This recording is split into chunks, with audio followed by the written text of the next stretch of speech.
There was a time when graphics weren't everything. Gameplay was everything. And if you're a 90s kid, the chances are that you remember the Sega Genesis or Mega Drive. The chances are that you hear the sound Sega and you're immediately taken back to that blissful childhood that you had because you had a Sega. Now, you may remember back then it was the edgy alternative to the Super Nintendo, and there were some amazing, groundbreaking, fantastic titles that we all remember. And that's why today, I'm Joe Hendry, this is What Culture Gaming, and we're going to be talking about the top 10 Sega Genesis / Mega Drive titles. Number 10, World of Illusion starring Mickey Mouse and Donald Duck.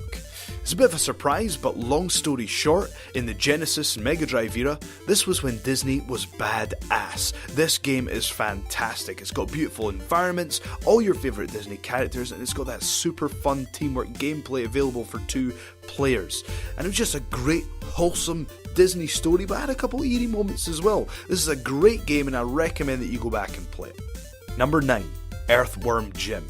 This game is iconic. It's got really unique artwork and it's got that gratuitous grossness that's like seemingly inspired by the Ren and Stimpy series, who, by the way, had their own game, but we won't go into that on this particular list today, that's for sure.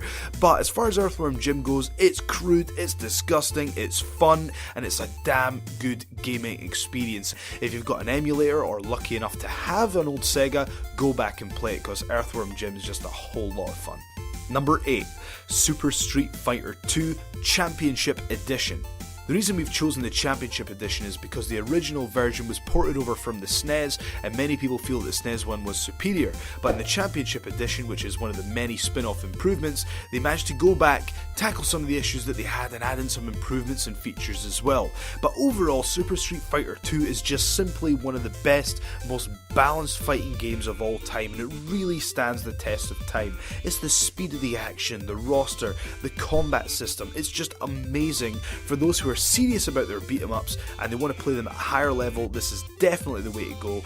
Go back and check it out right now. Number 7, Streets of Rage 2. This is a super fun, super simple, pick it up and play scrolling beat 'em up. It's got several improvements on the initial outing with Streets of Rage, and many people feel that this is the quintessential beat 'em up of the genre. It's fast, it's fun, and it's satisfying as you scroll along, leaving destruction in your path, beating people up with your fist, weapons, lead pipes. You've got different character abilities, and you've got nasty German suplexes when you're dumping your opponents on their head. Number 6, Echo the Tides of Time. This is the second game in the Echo the Dolphin series, and it feels like more than just a game, it feels like an artistic expression. This is a truly unique experience. It's got speedy gameplay, it's got a surreal plot, it's got different time dimensions, it allows you to interact with the other characters in a way that other games hadn't really done before. This is an amazing achievement given the confines of the 16-bit console, and if you're looking for something just a little bit different in your retro gaming, then I definitely suggest that you check it out. In fact, Vice recently even did a piece on how amazing the soundtrack is, giving you another reason to go back and play it. Number 5, Comic Zone.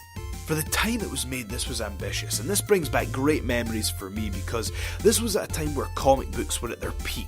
It was huge, and how this game worked is it was like a side-scrolling platformer, but you're this character and you move through the game as if it were a comic book, moving through the pages of this story, and it's a truly immersive storytelling experience, and again, just like Echo, it's an amazing achievement within the 16-bit confines.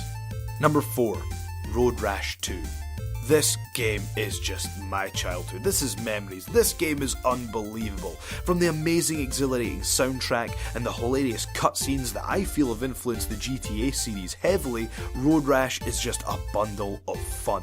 The ability to customize your bike, the hilarious explosions crashing into trees and animals, and the delight of stealing your opponent's weapons and bludgeoning them with a blunt object, whether it be a chain or a bat. This game is fantastic. And one of the other wonders you'll remember is using the cheat to get the Wild Thing 2000. Get on this bike and ride through the level and give it about 5 seconds before you crash at 200 miles an hour into the nearest object. Number 3, Aladdin. In my opinion, as far as movie franchise games go, this is right up there with GoldenEye. Now before you tear me a new one in the comments, listen to what I've got to say. Like many titles in this list, it's got an amazing soundtrack, phenomenal gameplay, this is a beautiful platformer, it's got amazing environments, it's got funny moments, it's got a great combat system involving swords and throwing apples, it's got super fun bonus levels. This game is just a fantastic, well-designed platformer, and again, like many other titles, still stands up today 100%. Number 2. Gunstar Heroes.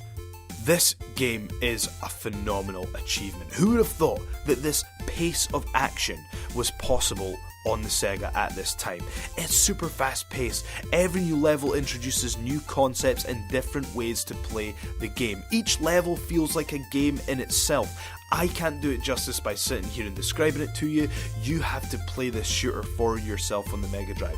You can customize your own gun, you can ride on vehicles, you can go into space. This is amazing multiplayer, the bosses. It's just a wonderfully crafted and designed game that still stands up today, which you can download on your 3DS or you can get it on emulators. Just, you need to play this game.